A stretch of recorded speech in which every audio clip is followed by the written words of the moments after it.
By using COHO, you can give access to your landlords so that they can get up-to-date information decided by you.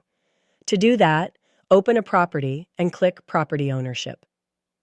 In this example, we have already added an owner, but currently maintenance issues aren't shared. This means that by default, the owner will not get access to issues, but we can still give them access on a case-by-case basis.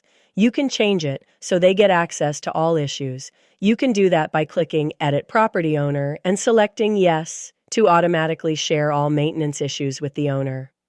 A property owner will not be invited to COHO until you explicitly tell us to or send the link yourself.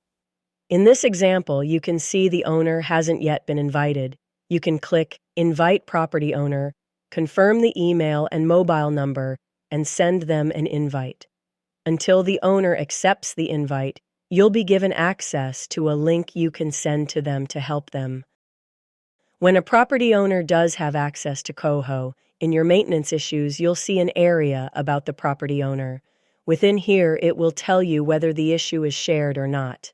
For this property, we don't share issues by default, but we can choose to share this specific one with them by clicking the Share button. In the next video, I'll show you what the property owner gets to see.